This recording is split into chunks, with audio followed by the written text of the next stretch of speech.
Hello friends, welcome to all of you in my channel, and today we will start a very important topic, that is postpartum hemorrhage. And in this topic we will discuss about its definition and its types, and what are the causes of postpartum hemorrhage, and how can we anticipate that the postpartum hemorrhage is going to happen, and what are the ways to prevent it and how to manage it. So we will discuss one by one. So what is the definition?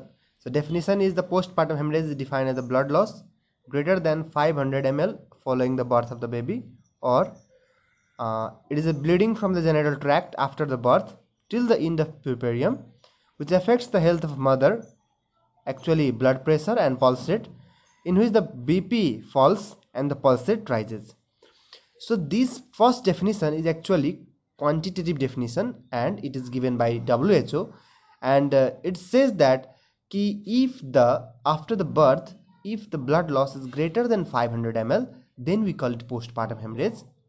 So that is the first one definition is given by World Health Organization, and the second definition is if the bleeding is from the genital tract, that is vaginal tract, after the birth until the end of puerperium. Puerperium means all the events related to birth, which affects the mother in the sense that whenever the so much bleeding occurs, then the BP tends to fall, so the BP will decrease, and to maintain the falling BP, the pulse rate will increase in compensatory mechanism, so the pulse rate will increase, and indirectly the mother will be anemic, so it will affect the health condition of mother. So this is a definition of the postpartum hemorrhage. So postpartum भनेको hemorrhage भनेको के हो त birth भइसकेपछिको bleeding हो, र त्यो bleeding यदि excessive अमाउन्टमा हुन्छ भने त्यसलाई हामी पोस्टपार्टम हेमरेज भन्छौँ हैन.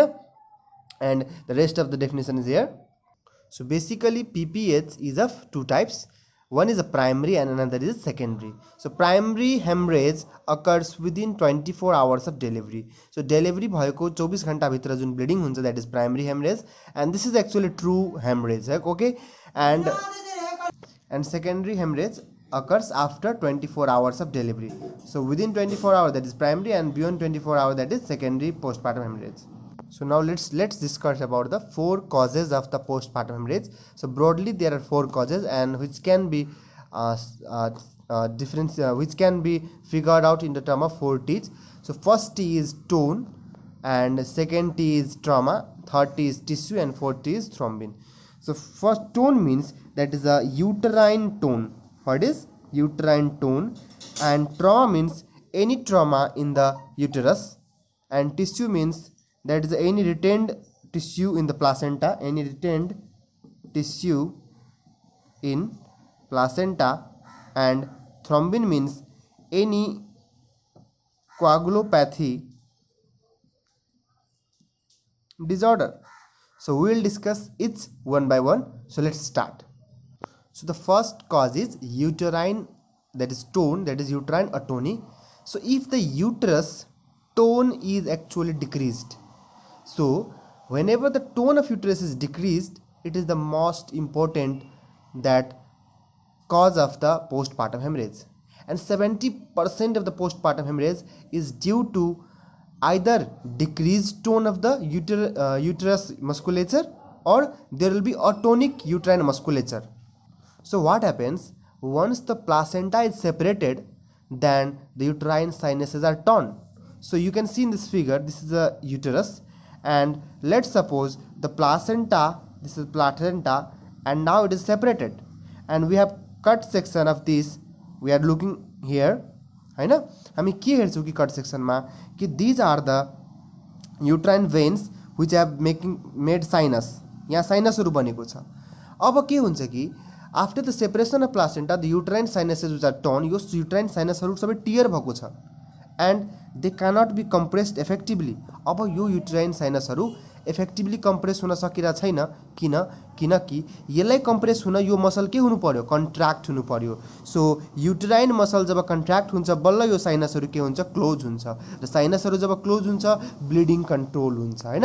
तर यदि के छ, कुनै पनि कारणवश यदि युटराइन मस्कुलेचर राम्ररी कन्ट्र्याक्ट भइरा छैन, So if the uterine musculature or the uterine muscles are not contracting, then these torn sinuses cannot be closed हैन. यो torn sinuses के हुन सक्छ, can't be closed हैन. So can't be closed अनि there will be bleeding. So there will be bleeding. So यहाँबाट bleeding आइरा हुन्छ. So there will be bleeding. So सबभन्दा मेन कारण जुन पोस्टपार्टम हेमरेजको कारण हो, यो कारण हो कि युटरस अटोनिक हुनु, युटरसको मस्कुलेचरहरुको टोन घट्नु चाहे टोनै नहुनु. त्यो किन हुन सक्छ हैन. तो त्यही हो कि जब टोन कम हुन्छ, जब राम्ररी युटरसको मसलहरुले कन्ट्र्याक्ट गर्दैन, द युट्राइन साइनसेस जुन पहिला प्लासेन्टासँग अट्याच थियो, जुन त्यो सेपरेट भएपछि युट्राइन साइनसेसहरु जुन त्यहाँ टर्न भएको थियो, टुटेको थियो, त्यो युट्राइन साइनसेसहरुबाट ब्लड बगेकै छ. तर युट्राइन साइनसेस नर्मली क्लोज हुनुपर्ने. किनभने युट्राइन मस्कुलेचरले कन्ट्र्याक्सन गर्दाखेरि त्यो साइनसहरु बन्द हुन्छ. त्यो साइनसहरुलाई बन्द हुन, क्लोज हुन के चाहियो त, युट्राइन कन्ट्र्याक्सन और युट्राइन को कन्ट्र्याक्सन. तर त्यो कन्ट्र्याक्सन यदि राम्ररी हुँदैन भने uterine sinuses will not closed, and uterine sinuses close छैन भने के हुन्छ त, ब्लिडिङ हुन्छ. सो दिस इज अ कारण कि किन युटरस अटोनिक भयो भने त्यहाँ ब्लिडिङ हुन्छ. So what may be the cause for the atonic uterus. अब त्यो फिमेलमा जुन युटरसको टोन यदि कम छ और छैन भने त्यो किन छ, किन युटरसको मस्कुलेचरहरु कन्ट्र्याक्ट गरिरहेको छैन. The cause can be grand multipara. That is, if the woman is having multiple previous baby, उसको मानौ कि प्यारिटी धेरै छ भने धेरैचोटि उसको जुन बेबीको बर्थ भएको छ त्यसको कारणले गर्दाखेरि के भएको थियो त, उसको युटरस अब कमजोर भइसकेछ, युटरसको मसलहरु, र त्यो कारणवश के भइसकेछ त, युटरस अटोनिक भइसकेछ. चाहे over distension of uterus, let's suppose कि the female is having twin pregnancy और ट्रिपलेट प्रेग्नेन्सी, देन मल्टिपल प्रेग्नेन्सीहरुको चान्समा के हुन्छ, युटरस ओभर डिस्टेन्डेड हुन्छ, र ओभर डिस्टेन्डेड भएको युटरसले के गर्न सक्छ त, राम्ररी कन्ट्र्याक्ट गर्न सक्दैन. अर्को कारण malnutrition anaemia. If the person is having malnutrition, if the person is anaemic, then the ions cannot well perform in the muscle. आयन्सहरुले राम्रो काम गर्न सक्दैन, क्याल्सियमहरु पुगिरा हुँदैन, अनि त्यही भएर युट्राइन कन्ट्र्याक्सन राम्रो हुँदैन. if the female is having antepartum hemorrhage, if she has previously antepartum hemorrhage, then also it is a cause for atonic uterus. if the labor is prolonged, so the prolonged labor छ भने के हुन सक्छ, धेरै बेरसम्म uterus stretch भयो, त्यही भएर युटरसको आफ्नो टोन डिक्रिज भइसक्यो ओभर स्ट्रेचिङको कारणले.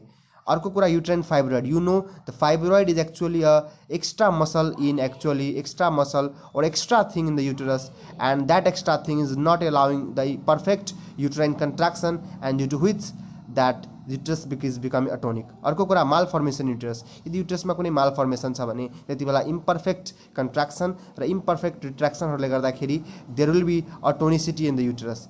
So these are the cause of the atonic uterus. Now we will talk about next cause. So the another cause is trauma. So the trauma can basically due to the trauma during the delivery. Either the baby को जुन delivery भयो त्यो अवस्थामा त्यो baby को delivery ले गर्दाखेरि ट्रमाहरु हुन सक्छ. Mainly trauma can be in the vagina or the cervix or the perineal area, and also that is कि इपिसियोटोमी दिँदाखेरि पनि के हुन सक्छ त, ट्रमा सर्भिक्स भेजाइना र पेनिमा हुन सक्छ. अर्को कुरा भेरी रियर द युट्राइन रप्चरहरु भएपछि नाउ के हुन सक्छ, यो ट्रमाले गर्दा पनि ब्लिडिङ हुन सक्छ. So trauma can be also one of the cause of postpartum haemorrhage. Now the another cause is tissue. That is if the in uterus if any there is a retained part subplacenta, then this retained part will not let the uterine contraction to happen perfectly. That the uterine contraction if will not occur in a perfect way, then there will be the postpartum hemorrhage, there will be the bleeding हैन. So हामीले पहिले पढिसक्यौं यदि कुनै पनि कारणवश यदि uterine contraction राम्ररी भइरा छैन भने त्यहाँ के हुन्छ, ब्लिडिङ हुन्छ. यहाँ युट्राइन कन्ट्राक्सन किन भएन, due to retained tissue of the placenta. So this is the cause of the bleeding in the tissue. Okay, now let's talk about the last cause, that is thrombin. So lastly there is a thrombin. So if the female is having any blood coagulation disorder from previous, suppose if she is having hemophilia or any von Willebrand factor disease, or she is having liver disease, in all these conditions there will be coagulation pathway defect. So there will be coagulation pathway defect. So coagulation pathway defect भयो भने now there will be bleeding and you know that coagulation pathway defect छ भने coagulation हुँदैन and bleeding भएको भइ हुन्छ. So these are the 4 T's of the postpartum haemorrhage. Now let's talk about the management. So before going to the management portion, let's talk about the prevention of postpartum hemorrhage. So if we anticipate the postpartum hemorrhage is going to happen, we will first of all do prevention method होइन. यदि हामीलाई पहिल्यै anticipate गर्न सक्छौँ कि postpartum haemorrhage हुनसक्छ भने, जस्तो मानौँ कि मल्टिप्यारिटी केस छ और there will be over distended uterus छ होइन, जुन हामीले टोनमा जुन हामीले कजहरू पढ्यो जस्तो माल फर्मेसन छ युटेरसको, लेबर प्रोलङ भइसकेछ, माल न्युट्रिसन छ मदरलाई, अनि त्यो केसहरूमा के हुनसक्छ त पहिल्यै हामीलाई थाहा छ कि पिपिएच हुनसक्छ. So we have to actively manage for the prevention of PH, active management of third stage of labour. So हामीले active management of third stage of लेबरमा यहाँ धेरै कुरा गर्दैनौँ किनभने हामीले पहिलाको भिडियो जुन थर्ड स्टेज अफ लेबरको छ त्यसमा हामीले एक्टिभ म्यानेजमेन्ट अफ भिडियोको कुरा, एक्टिभ म्यानेजमेन्ट अफ थर्ड स्टेजको कुरा गरिसकेछौँ. So if you have not seen the video of third stage of labour then first see that, किनभने त्यसमा मैले active management of third stage of labour एकदम डिटेलमा भनेछु. त्यही पनि यहाँमा सानो प्रसङ्गमा भन्छु. सबभन्दा active management of third stage of लेबरमा के गरिन्छ कि first of all you have to give uterotonics that is oxytocin. Uterotonics भनेको के भयो कि uterotonics as those agents that will increase the uterine contraction. So uterine contraction increase गर्छ युटेरोटोनिक्सहरूले. सो हामी अक्सिटोसिन हामी दिन्छौँ. त्यसपछि डिलेड कर्ड क्ल्याम्पिङ गर्छौँ होइन. हामीले किन डिलेड कर्ड क्ल्याम्पिङ गर्छ यो पनि पढिसकेछौँ योभन्दा पहिले प्रिभियस भिडियोमा. सो वाच द्याट भिडियो होइन. And then we can do control contraction, and then last you can do uterine massage. And uterine massage पनि किन गरिन्छ, हामीले जब युटरसलाई मसाज गर्छौँ then we are indirectly increasing the tone of the uterus. So युटरसको tone हामी increase गरेका छौँ. यो कारणले हामी के गर्छौँ त अलमोस्ट टोन इन्क्रिज गरेको कारणले ब्लिडिङ धेरै कम हुन्छ. सो पिपिएचको यो प्रिभेन्सन जुन छ यसले अलमोस्ट 50-70% जति पिपिएचलाई कन्ट्रोल गर्छ. So most of the PPH can be control just by active management of third stage of labour. So यो म हजुरहरूलाई एकदमै रिक्वेस्ट गर्छु कि पहिला watch the video of third stage of लेबरको भिडियो हेर्नुहोस्. त्यो अर्को भिडियो छ युट्युब च्यानलमा मेरो. Then you get through the this video होइन. Now let's talk about the now let's talk about the management of the postpartum hemorrhage. So whenever you commence a patient of a postpartum hemorrhage, then you should immediately call for help. So जति बेला नै postpartum हेमरेजको पेसेन्टसँग deal गर्नुपर्छ हामीले पहिले के गर्नुपर्छ, एक्लै हुँदैन. त्यही भएर तपाईँ जो पनि हुनुहुन्छ it is a very emergency condition the postpartum haemorrhage. किनभने के याद राख्नुहोस् कि पोस्टपार्टम हेमरेजको सुरुवातदेखि लिएर डेथसम्म, मेटर्नल डेथसम्म ओन्ली 2 आवर्स. सो 2 घन्टाभित्र मेटर्नल डेथ हुनसक्छ. So it is a very dangerous condition. Note गर्नुहोस् कि एन्टिपार्टम हेमरेज जुन हुन्छ त्यसमा एन्टिपार्टम हेमरेज हुनु र डेथ हुनुमा अलमोस्ट 8 आवर्स लाग्न सक्छ भने पोस्टपार्टम हेमरेजमा मात्रै 2 घन्टाभित्रमा डेथ हुनसक्छ. So it is the most one of the very big cause in the female death in the pregnancy is postpartum hemorrhage. So it is a type of emergency condition and it cannot be handled in alone. त्यही भएर यसको लागि एउटा special team चाहिन्छ, एउटा special skilled man power चाहिन्छ. त्यही भएर always call for help and you commence the IV line using a 2 wide bore cannula. उसको चाहिँ क्यानुला लगाइदिनु पेसेन्टलाई. देन त्यति नै क्यानुला लाउने बेला के गर्ने, we will send blood investigation like coagulation profile, you will see the fibrinogen levels and at least arrange किनभने ब्लड लस कति हुनसक्छ वी आर नट स्योर. त्यही भएर 2-3 युनिट चाहिँ जति हुन्छ एटलिस्ट 2 लिटरसम्म एभाइलेबल गराउन खोज्ने. But you have to arrange at least 2 units of blood होइन.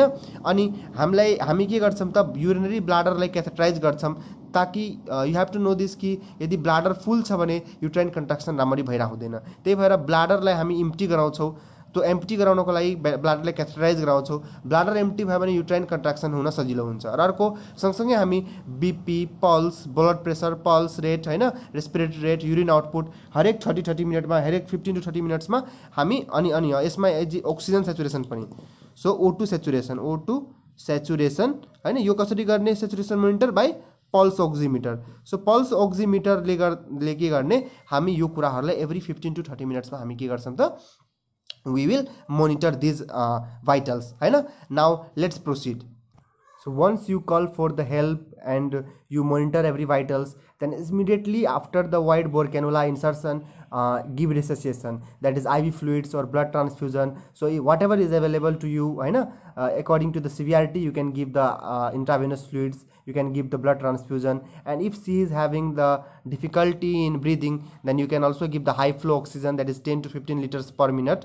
And now you feel the uterus by abdominal palpation, and if the uterus is atonic, then first tell the one nurse to do uterine massage and start the pharmacotherapy. So in pharmacotherapy, first of all we start the oxytocin. So oxytocin, what it will do, the oxytocin will increase the uterine contraction, as we know, and all oxytocin will also cause the water removal from the body, and due to this, oxytocin will also increase the falling blood pressure.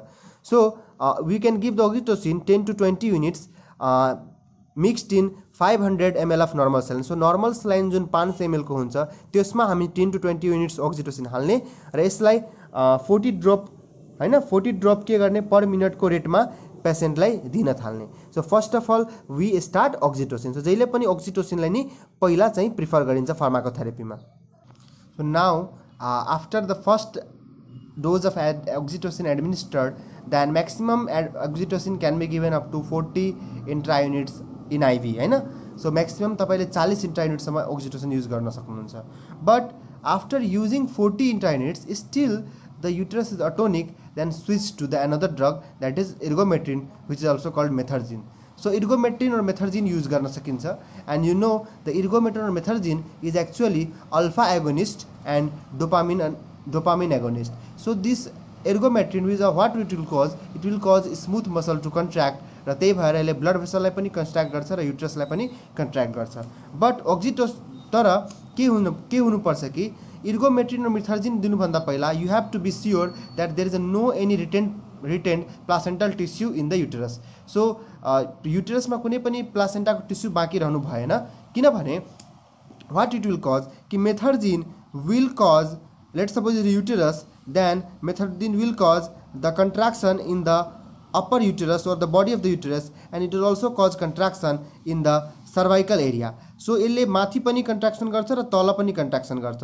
So कुनै retained part भयो भने त्यो retained part बाहिर निस्किन सक्दैन त्यसपछि, र retained पार्टले राम्ररी कन्ट्राक्सन पनि गर्न दिँदैन. त्यही भएर यसले माथि र तल दुवैतिर कन्ट्र्याक्ट गर्छ. त्यही भएर के हुन्छ त सर्भाइकल ओसलाई यसले क्लोज गर्छ, हैन, र यसको कन्ट्राक्सन अलिक इरिदमिक टाइपको कन्ट्राक्सन हुन्छ ergometrin चाहे methergine को. जबकि oxytocinले के गर्छ त, oxytocinले माथितिर कन्ट्र्याक्ट गर्छ तर तलतिर कन्ट्र्याक्ट गर्दैन, मतलब सर्भिक्सतिर खासै कन्ट्र्याक्ट गर्दैन. त्यही भएर अल्टिमेटली चाहिँ जे पनि रिटेन्ड टिस्युहरू छ त्यो चाहिँ बाहिर जान सक्छ. तर हामी जब मिथर्जिनको कुरा गर्छौं, रिटेन टिस्यु छ भने बाहिर जान सक्दैन र त्यसले झन कन्ट्राक्सन गर्न गाह्रो पार्छ. त्यही भएर जहिले पनि मेथर्जिन युज गर्न भन्दा पहिला मेक स्योर कि there is no retained placental tissue. सबै रिटेन्ड प्लासेन्टल टिस्यु युटरसबाट अलरेडी गइसकेको छ. So ergometrine 0.2 mg intramuscular can be given, and now it can be given every 2 to 4 hours and maximum 4 dose can be given. So ergometrin र methergine को maximum 4 वटा dose दिन सकिन्छ. र यति गरेर पनि oxytocin दिइसक्यो, ergometrin दिइसक्यो, र यति गरेर पनि if the patient is not responding, then again switch to new drug, हैन, again switch to new drug. So तपाई नयाँ ड्रग तिर जान सक्नुहुन्छ. सो के हो त्यो नयाँ ड्रग हेरौं. Oxytocin, methergine को डोज दिए पनि if the uterus is still atonic, then you should go for to new drug, that is carboprost. So carboprost के हो त? Carboprost is actually 15 methyl PGF2 alpha, that is it is a kind of prostaglandin. यो एक किसिमको prostaglandin हो र प्रोस्टाग्ल्यान्डिनले जहिले पनि युटरस कन्ट्राक्सन गराउँछ, त्यो हामीलाई थाहा छ. यो यदि हामीले कार्बोप्रोस्ट दिएपछि यो हामीले कति दिनुपर्छ त 250 माइक्रोग्राम इंट्रामस्कुलर दिनुपर्छ र यसलाई दिनको लागि आफ्टर इन्टरभल अफ 15 मिनट्स दिने, हरेक 15-15 मिनटमा दिइराख्ने, and maximum 8 dose can be given. So maximum हामीले 8 वटा डोज यसको युज गर्न चाहिँ सक्छौं, हैन. सो कार्बोप्रोस्टको त्यसो भए मैक्सिमम डोज के भयो 2 mg भयो म्याक्सिमम डोज, किनभने एउटा डोज 250 माइक्रोग्रामको छ, एउटा 250 माइक्रोग्रामको छ र यसलाई म्याक्सिमम 8 डोज युज गर्न सक्छौँ, हरेक 15-15 मिनटमा युज गर्ने। सो म्याक्सिमम 2 mg सम्म दिन सक्यौँ। अनि यदि यो एभाइलेबल छैन भने you can go with the misoprostol, and मिजोप्रोस्टोललाई हामीले 1000 माइक्रोग्राम मिजोप्रोस्टोल रेक्टली दिने र सिंगल डोज इज इनफ, और you can also give the carbetocin. तर कार्बेटोसिन अब युजुअली धेरै युज गरिँदैन, आइदर कार्बोप्रोस्टोल मिजोप्रोस्टोलले नै धेरै काम गर्छ र स्टिल यति डोज दिएर पनि still there is a atonic, still the uterus is atonic, still the atonic uterus छ भने नाउ हामीले के बुझ्नुपर्छ कि the pharmacotherapy is not working and you have to go for the surgical methods or the mechanical methods. So let's go to the another methods.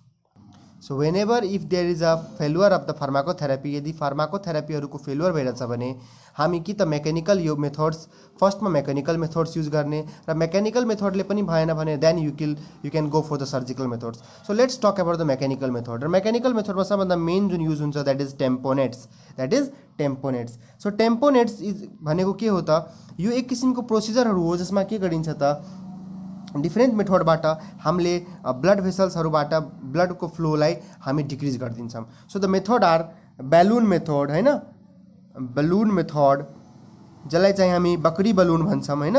So balloon बकरी method हैन. अर्को method छ तपाईलाई bimanual compression, bimanual compression.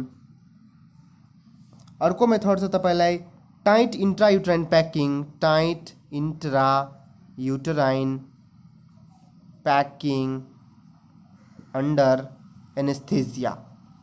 So एनेस्थेसियाको अन्डरमा के गर्छ, so म यसको अलिअलि कुरा भन्छु.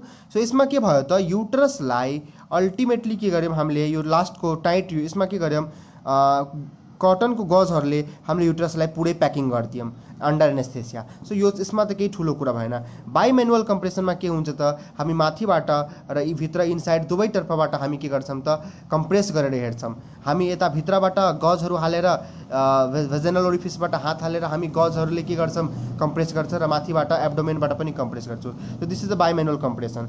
बेलुन बकरी मेथडमा के गरिन्छ त, यो मेथड भनेको it is very simple method. यसमा के गरिन्छ, सिम्पली द युटरस जुन हुन्छ त्यसमा एउटा पहिला चाहिँ एउटा क्याथेटर जस्तो लाग्छ र त्यो क्याथेटरमा बेलुन हुन्छ, त्यो बेलुनलाई फुलाउँछ र बेलुनले के गर्छ पुरै युटरसमा एक किसिमको प्रेसर लगाउँछ, जुन प्रेसरले के गर्छ त ब्लड भेसल्सहरूलाई कन्स्ट्रिक्ट गराइदिन्छ, चाहे ब्लड भेसल्सहरूलाई क्लोज गराइदिन्छ हैन, चाहे साइनसहरूलाई क्लोज गराइदिन्छ. सो यसरी बेलुन मेथडहरूले काम गर्छ. टेम्पोनेट्स भनेको केही पनि मेथड जसले चाहिँ प्रेसर लगाएर ब्लड भेसल्सहरूलाई के गर्छ त कन्स्ट्रिक्ट गराइदिन्छ र यो मेथडहरूलाई मेकानिकल मेथड भन्छ.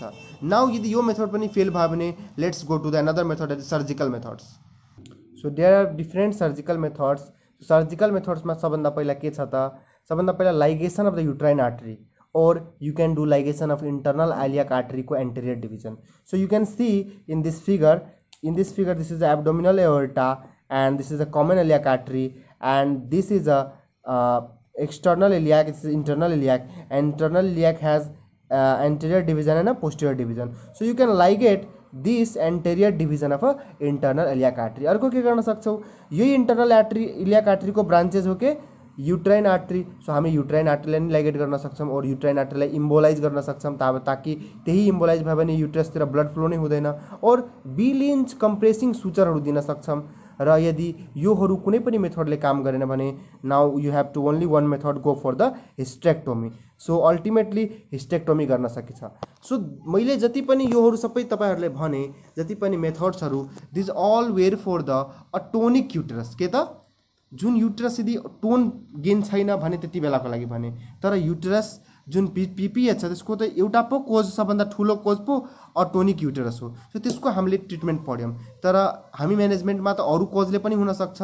सो त्यो कोजहरूको बारे पनि पढौँ हामी. त्यसो भए अब के छ कि if the cause of PPH is a trauma and you find out the cause is trauma, then के गर्न सक्छौँ त ट्रमेटिक कजलाई हामी सुचर गर्न सक्छौँ, त्यो ठाउँमा हामी प्याकिङहरू गर्न सक्छौँ र ब्लिडिङ रोक्न सक्छौँ.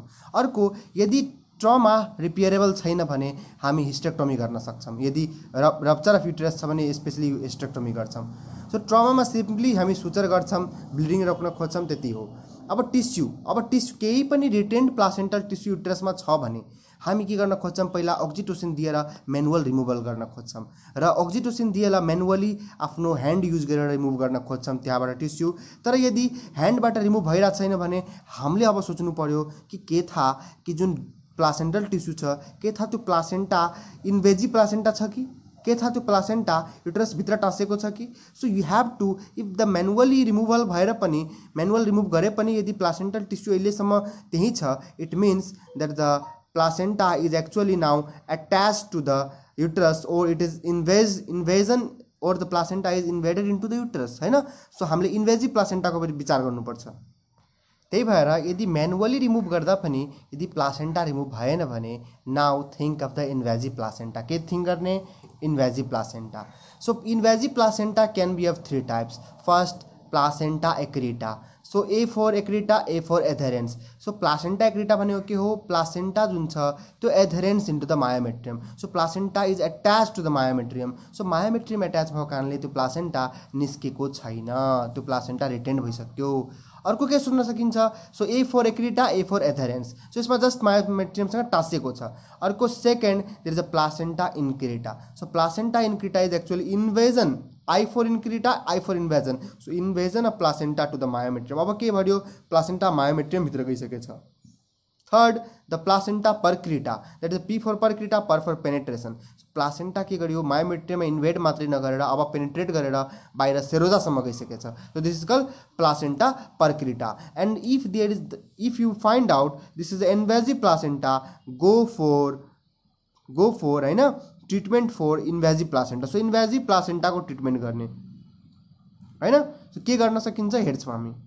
सो इन्भेजिभ प्लासेन्टाको ट्रिटमेन्ट दुई तरिकाले गर्न सकिन्छ, that is a conservative treatment and a definitive treatment. So conservative treatment is done by methotrexate. So methotrexate के हो त, methotrexate is a kind of cytotoxic drug, cytolytic drug. So यसले के गर्छ, त्यो युट्रसमा भएको जुन रिटेन प्लासेन्टल टिस्यु छ त्यसलाई चाहिँ किल गर्छ, त्यसलाई हटाइदिन्छ, रिमुभ गर्छ। अर्को यो भयो कन्जर्भेटिभ ट्रिटमेन्ट। तर डेफिनेटिभ राम्रो के हुनसक्छ, युट्रसलाई काटेर फाल्दो। So this a hysterectomy is a definitive treatment. Now the last cause is thrombin. तो थ्रोम्बिन यदि केही कोगुलेटिभ डिजअर्डर छ भने you have to go as per that disease.